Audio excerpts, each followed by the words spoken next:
오늘 본문도 종말에 대한 이야기입니다. 하지만 종말에 있을 어떤 징조에 대한 이야기라기보다는 종말을 대하는 우리의 태도에 관한 이야기가 오늘 등장을 하고 있습니다.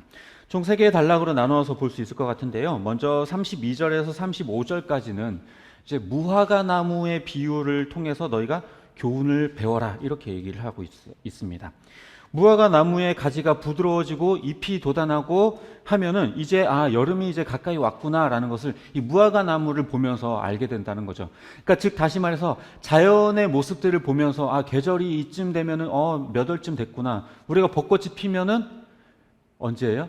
고난 주간이 시작되는구나. 우리가 알죠. 늘 보면은 벚꽃이 고난 주간에 펴. 그래서 이번 주가 고난 주간이구나. 이런 게 벚꽃이 피면 딱 알아요. 그런 것처럼 이 무화과 나무의 가지가 부드러워지고 잎이 돋으면 여름이 가까이 왔구나라는 걸 다 알지 않느냐. 그런 것처럼 이제 예수님께서 말씀하셨던 이 징조들, 이것들을 보게 되면 예수님이 이제 문 앞까지 오셨구나라는 걸 너희가 알게 될 거다. 그것을 너희들이 깨달아라. 이런 얘기를 하죠.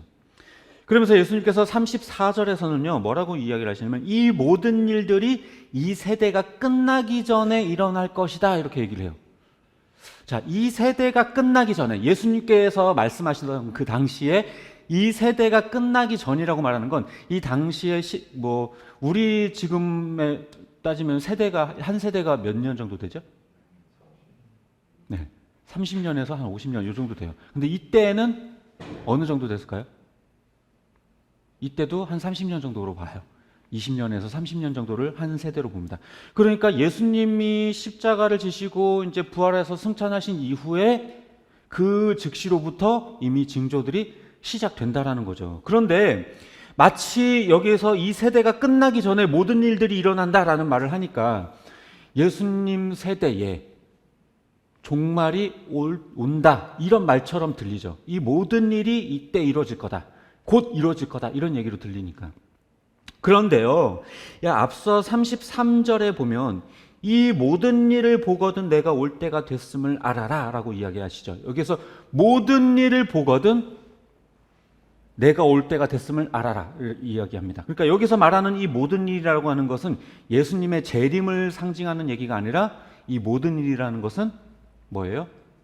앞에 있을 징조들, 여러 가지 징조들, 기근이나 지진이나 이런 여러 가지 그런 징조들을 보거든 내가 올 때가 됐음을 알아라 이렇게 얘기하시는 거죠. 그러니까 34절에서 말하는 이 모든 일이라고 하는 것도 34절과 동일하게 여러 징조들, 예수님이 오실 여러 가지 징조들은 이 시대에, 이 세대에 일어나게 될 거다라는 얘기예요.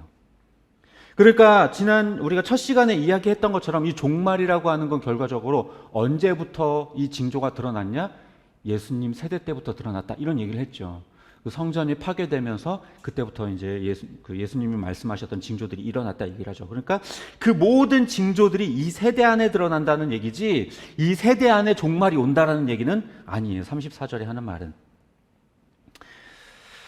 그리고 이 징조들은요, 생각해보면 너무 흔하고 근처에서 찾기 쉬운 것들이고 역사 속에서 반복됐던 것들이죠. 그러니까 이 종말에 대한 모든 징조들은 예수님이 승천하시고 난 뒤 얼마 지나지 않아 시작되어서 계속해서 똑같다기보다는 유사한 사건들이 계속해서 반복된다라는 거예요. 그러면서 이것이 점점 강도는 세지게 되는 거죠. 마지막이 되어 갈수록 이 처음에 시작됐던 이 징조들은 점점 반복되고 또 강조되고 또 강화되면서 이렇게 종말은 진행되는 겁니다. 실제로 요한계시록을 이해할 때도 그렇고요. 종말론을 이야기할 때도 제가 한번 말씀을 드린 적이 있었는데 기억하실지 모르겠어요.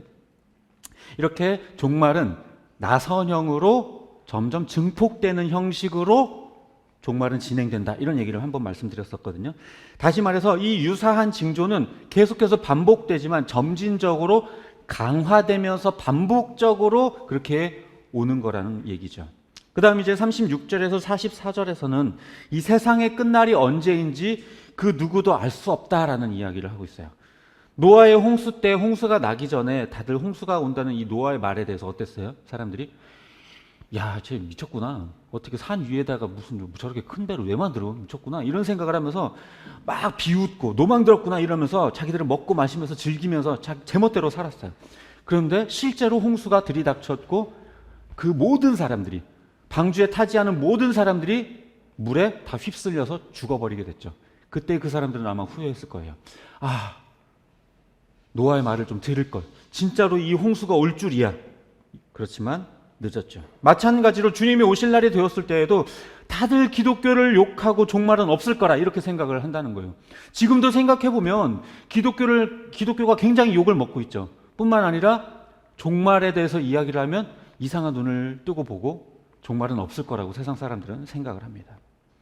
하지만 그들이 어떻게 생각하든 간에 주님은 오시게 되어 있고 그게 언제든지 간에 우리는 알 수가 없는 거죠.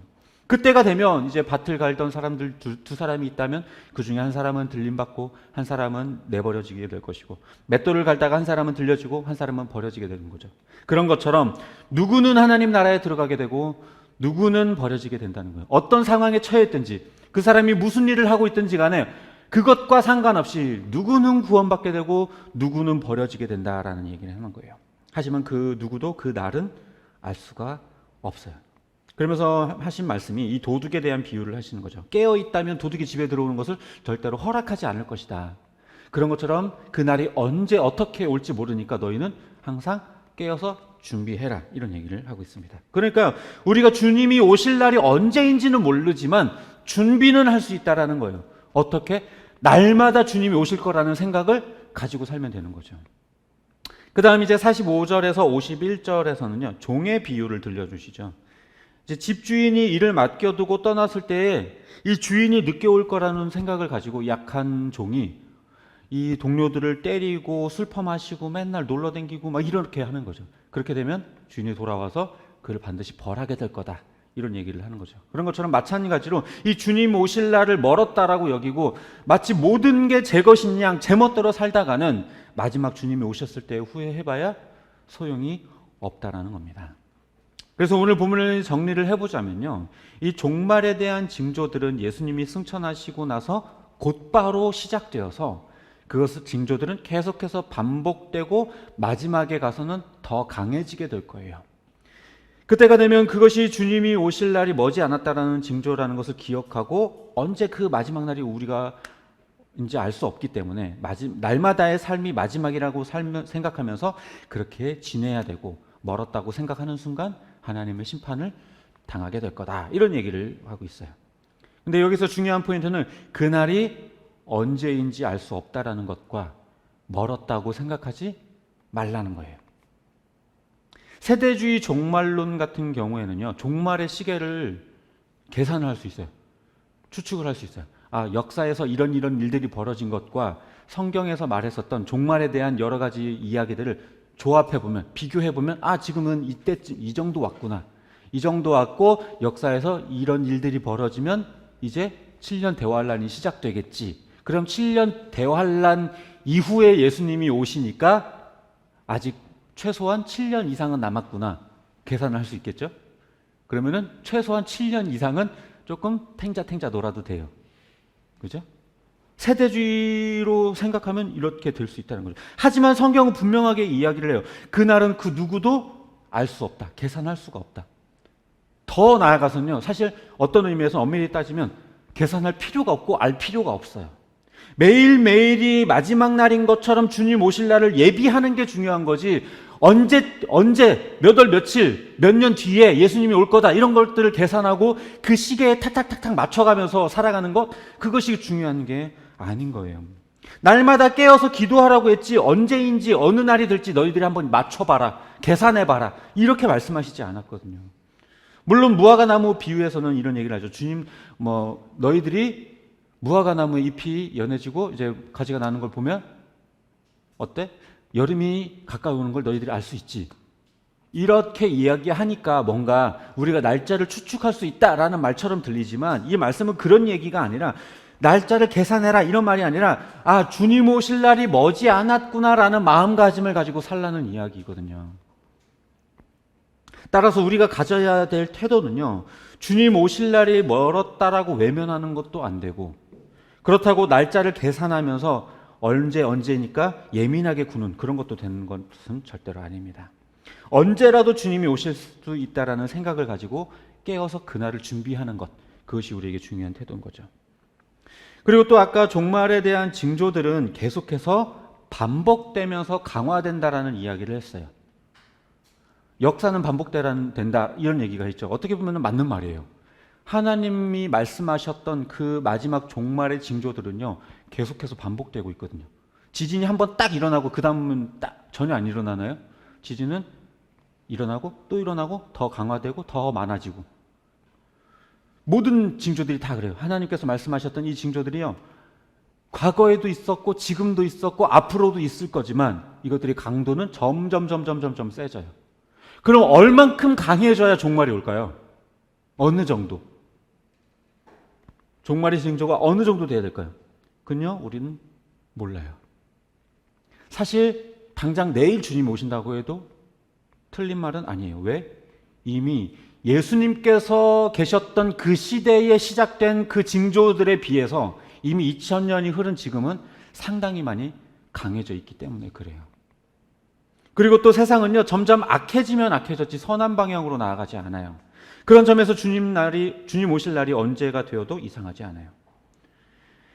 게다가 우리나라만 보면 기근이나 지진 이런 이야기들은 조금 뭔가 우리와 상관없는 이야기처럼 들리지만 전 세계를 두고 보면 이 기근이나 지진에 대한 이야기는 상당히 많이 우리가 접할 수 있는 거죠. 말씀을 정리하도록 하겠습니다. 이미 우리 앞에 종말의 징조들은 와 있어요. 미래에 올 날이 아니라 이미 와 있는 현실입니다. 세상은 이미 악해질 대로 악해졌고, 이 노아의 때처럼 하나님을 미워하고 외면하고 모른 척하고 그렇게 제멋대로 살아가는 그런 시대를 우리는 살아가고 있어요. 많은 교회들 안에서요, 가장 많이 이야기하는 게 뭔지 알아요? 미래가 없다. 미래가 없다. 젊은이들이요, 다 떠나가고 있어요. 청년부, 청소년부, 유초등부 다 떠나가고 있어요. 그리고 교회에 대해서 굉장히 많이 부정적인 이미지를 많이 가지고 있습니다. 뿐만 아니라 이 땅에 여러 가지 징조들도 너무나도 많죠. 지진, 쓰나미, 태풍, 산불 이런 자연재해들은 날로 더 심해지고 있고요. 한쪽에서는 엄청난 음식 쓰레기가 버려지는 동안 한쪽에서는 정말 깨끗한 물 한 모금 마시기도 어려울 만큼 굉장히 어려운 상황에 처해 있는 나라들도 있죠. 그리고 나라와 나라들의 전쟁과 분열 이야기들은 곳곳에서 들려오고 있습니다. 상상도 하지 못했었던 그 잔혹한 살인과 범죄의 이야기들, 동성애와 불륜과 같은 성적 타락, 이런 뉴스들이 너무 자주 나와서 이제는 정말 거의 무뎌질 지경이죠. 그렇다고 아주 예민해져서 세대주의처럼 날짜를 계산하고 예측하는 것이 필요하진 않지만, 그래도 우리가 이 징조들을 보면서 주님 오실 날이 머지 않았구나, 문 앞까지 오셨구나, 코앞까지 왔구나, 이런 생각을 우리는 해야 할 것입니다. 주님이 말씀하셨던 이 징조들은요, 이미 예수님 때부터 시작됐고 여러 번 강조되면서 반복되어 왔어요. 이 노아의 홍수 때처럼 종말은 안 올 거야, 그렇게 생각하다가는 큰 코를 당하게 될 겁니다. 그날이 언제인지도 모르고 계산할 필요도 없지만 우리에게 닥치지 않으리라는 보장도 없어요. 물론 우리 시대에 안 올 수도 있겠죠. 그러나 올 수도 있습니다. 만약에 그럼 우리 세대에, 우리 시대 때 온다고 하면 우리는 지금 어떤 준비를 해야 할까? 우리는 깊이 생각해 볼 필요가 있을 것 같습니다. 바라기는 주님 오실 날이 정말 머지 않았다라는 걸 마음에 새기고 날마다의 삶을 마지막처럼 예비하며 살아가는 저와 여러분 되시기를 주님의 이름으로 축복합니다.